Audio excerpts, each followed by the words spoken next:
today is the day. Both lacrosse leagues are in action as the PLL kicks off its championship series and the MLL Playoffs get underway. There are 4 games you can watch today, so get excited. Welcome to The Quick Stick. I'm Nicole Weaving. Here's what you need to know from this week in professional lacrosse. The PLL Championship Series is finally here with a rematch of the 2019 championship at 4 p.m. today. But when the Redwoods take the field against the Whipsnakes, one familiar face will be missing.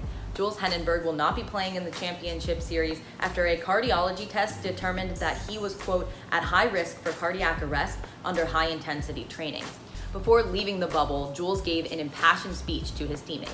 Right, I want you to remember when you're out here, remember why you play this game. Right? It's not about you, right? It's about the people that look after you. It's about the family you care about, right? It's about your teammates. Right? That's why I was fighting so hard for you guys, and that's why it sucks for you not to be out. Right? I'm gonna be cheering you guys on, but I want you to know, keep this in your heart.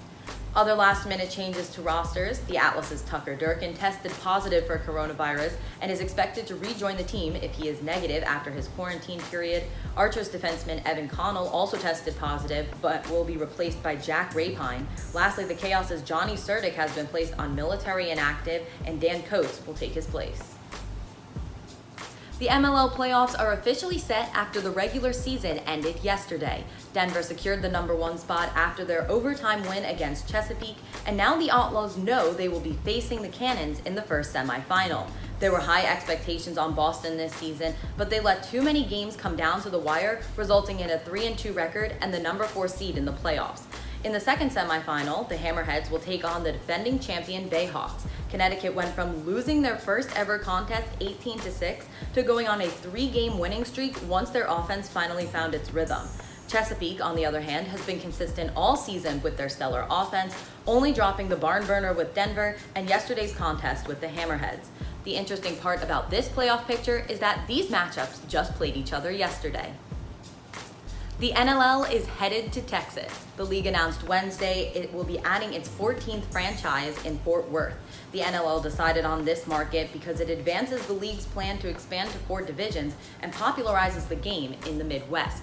The Fort Worth team's name, logo, and colors will be revealed later this year, but fans have discovered that the league has filed for trademarks on the Panthers, Herd, and Stampede. So which one would you want to see be the name? It wouldn't be an episode of The Quick Stick without more NLL trades and extensions, so here are the moves you need to know. The San Diego Seals got busy this week acquiring Tyson Bonberry from the Riptide and signing their goalie Frank Scigliano and Brody Merrill to extensions. Nick Finley has a new home after he was traded to the Riptide. Kyle Killen is headed to Colorado from Philadelphia, and Matt Spanger got 2 more years in Buffalo. Halifax also put pen to paper for Jake Withers to keep him another year, while Ty Young is staying with the Black Wolves. Finally, the professional lacrosse community is expressing their support for the inclusion of the Iroquois Nationals team in the 2022 World Games this week. The NLL released a statement of support on Friday saying, quote, "We remain steadfast and determined to stand behind the heritage of our game and do our part to support the efforts of the Iroquois national team."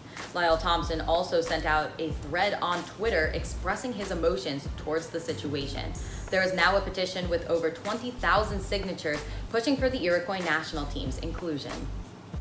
That'll do it for The Quick Stick. Don't forget to listen to Pro Lacrosse Talk podcast. This week's episode featured Chrome Face-Off man Hunter Forbes discussing his transition to the PLL. If you missed any of the MLL action from the past week, Pro Lacrosse Talk has you covered with a detailed recap of each day's competitions. The Quick Stick Tap is also released daily on our Instagram story with the summary of each game in 30 seconds or less.